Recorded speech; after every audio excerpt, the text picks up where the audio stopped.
Hello les amis, j'espère que vous allez bien. On se retrouve aujourd'hui pour un nouveau crash test sur un fond de teint très bizarre aujourd'hui. C'est un fond de teint qui change de couleur. Voilà, écoutez, pourquoi pas, hein, on va voir ce que ça donne. Donc si vous suivez quelques chaînes américaines, je pense que vous l'avez déjà vu. En tout cas en ce moment, il y a plusieurs vidéos qui parlent de ce fond de teint là. J'ai fait mon petit shopping sur Amazon, je l'ai trouvé là-bas pour moins de 4 $ ou 4 €, je ne sais plus exactement. Donc la marque, c'est la marque ATM, si je dis pas de bêtises, non, TLM, rien à voir. Donc TLM, je sais pas du tout, j'ai jamais entendu parler de cette marque avant de voir ces vidéos. Et le truc qui me fait un petit peu peur, c'est qu'en fait, après avoir commandé sur Amazon, j'ai cherché un petit peu sur d'autres sites et j'ai vu qu'il était en vente sur des sites comme AliExpress ou Wish, etc. Moi qui commande plus du tout de maquillage sur ces sites-là parce que niveau composition, je sais pas trop ce qu'il y a dedans.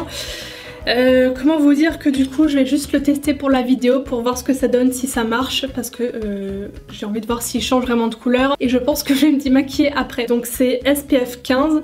Donc ça si c'est respecté, bah, c'est cool hein. Et donc il est écrit fond de teint qui change de couleur, All Day Flawless. Il y a une contenance de 30 ml, donc comme les fonds de teint classiques on va dire. Il y a marqué Ultra HD Foundation, comme quoi ça fait un fini seconde peau avec une couvrance moyenne et qu'il y a des petits des réflecteurs de lumière pour un effet naturel. Si vous vous demandez ce que je porte sur les yeux, je vais vous montrer parce qu'on va peut-être me demander en commentaire et j'avoue que ce fard est juste ultra canon.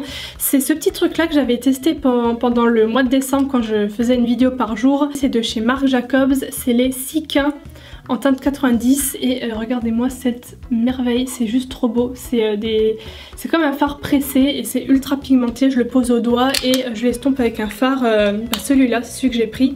Je l'ai depuis une éternité, c'est un Essence d'une couleur comme ça un peu taupe quoi, taupe clair, et c'est tout en fait, rien de compliqué. Et bien évidemment je n'ai pas de fond de teint, hein. Je pense que ça se voit, mes rougeurs etc.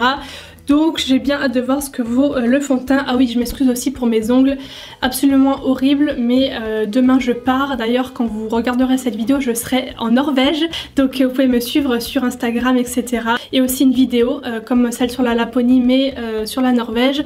Je pars un long week-end, on va dire un week-end de 4 jours et je serai en plein dans mon voyage quand vous regarderez cette vidéo. Et comment vous dire que j'ai pas encore eu le temps de faire mes ongles parce que je suis dans ma valise, je suis dans les vidéos justement après filmées, voilà, donc on vous m'excuserait hein, voilà. Donc c'est un flacon pompe, donc ça c'est cool aussi. Et en fait comme vous l'avez vu, il est blanc le fond de teint et en fait il est censé s'adapter à votre carnation et faire une couleur personnalisée en fait en fonction de la couleur de votre peau.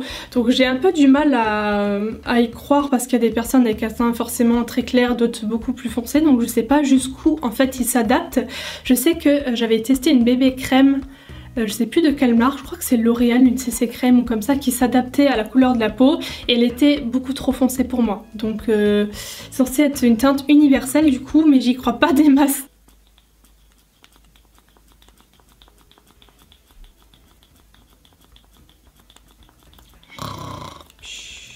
A few moments later. Putain, je vais attendre 1000 ans.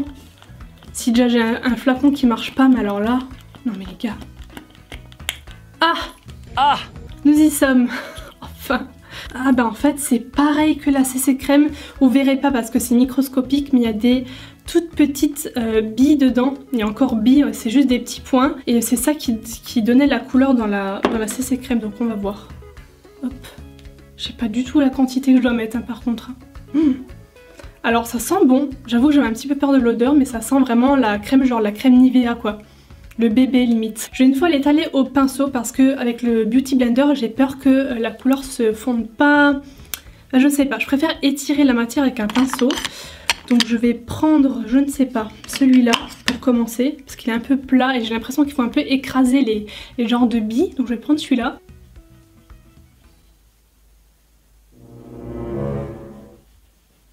C'est très étrange en fait. J'ai l'impression de m'appliquer de l'air. Il n'y a absolument aucune couvrance pour l'instant. Et je ne vois pas vraiment la couleur qui change. Attendez, je vais juste tester comme ça sur la main. Ah ouais mais c'est ultra léger en fait. Je vais essayer de vous montrer. Ça se transforme hein, comme vous pouvez voir, mais c'est très léger comme couleur. C'est un peu rosé et c'est un peu clair quoi. Enfin... Donc je vais continuer une fois avec le pinceau. Si en fait ça se transforme directement. Mais c'est clair quoi les gars, moi je suis pas comme ça. Bon, première couche terminée, je me rends compte que j'ai plein de paillettes partout, donc si je brille, c'est le fard à paupières qui est un petit peu chuté. Nous sommes sur une couvrance inexistante les amis, mais alors là vraiment, j'ai l'impression de ne rien avoir mis. Même les bébés crèmes que j'ai couvrent plus que ça. Donc je vais en remettre et je vais remettre une deuxième couche uniforme. J'ai pas envie non plus d'en mettre 15 tonnes parce que normalement si le fond de teint il est couvrant, enfin couvrance moyenne, il n'y a pas besoin d'en mettre 30 tonnes. Allez, je vais encore rajouter pour dire 2, mais voilà. Bon, deuxième couche appliquée, voilà ce que ça donne. Est-ce que vous voyez une différence ou pas? Je sais pas trop, moi je vois pas grand chose. Et là il y a marqué qu'il est parfait pour les métiers du cinéma et de la TV, TV industrie machin. Non, je suis vraiment con, il y a le français marqué de ce côté là. Du coup il y a écrit créé pour répondre aux contraintes des nouvelles technologies haute définition du cinéma et de la télévision. Convient à tout type de peau, il répond à toutes les carnations. Alors là mais double non, triple non, c'est absolument pas le cas. Déjà pour moi c'est un peu clair, je pense qu'on peut se rendre compte par rapport à la couleur de ma paupière ici. J'ai l'impression d'avoir un truc là, genre une paire de lunettes limite plus foncé et le reste plus clair. Et par rapport à mon bras, je pense que voilà. Hein. Il y a mon cou aussi, je sais pas si ça se voit trop parce que souvent avec les éclairages ça me rend le teint plus clair de base, mais je vous assure que c'est un petit peu trop clair. Et nous avons aussi les ingrédients, je vais quand même vous montrer si jamais il y en a qui s'y connaissent en ingrédients. Je sais pas si vous arriverez à lire d'ici, mais voilà la liste. Écoutez, pour moi c'est quand même pas très concluant, hein, franchement. Niveau couvrance déjà on est loin de la couvrance moyenne.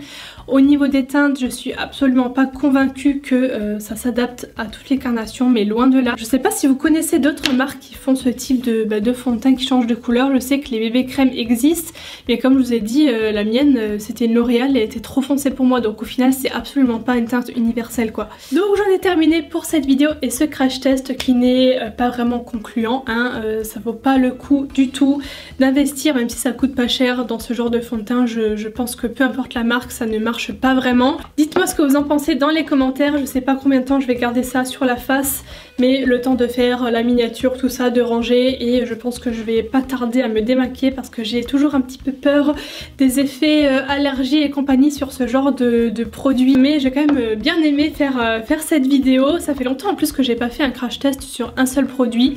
Donc voilà, je vous fais plein de gros bisous. Encore une fois, n'oubliez pas de me rejoindre sur Instagram. Je vais vous poster plein de stories, de photos et tout de mon petit week-end prolongé en Norvège. N'hésitez pas non plus à mettre un petit pouce, ça fait toujours plaisir, et à vous abonner à ma chaîne si vous aimez ce genre de vidéos. Je vous fais des bisous et je vous dis à très bientôt. Bye bye.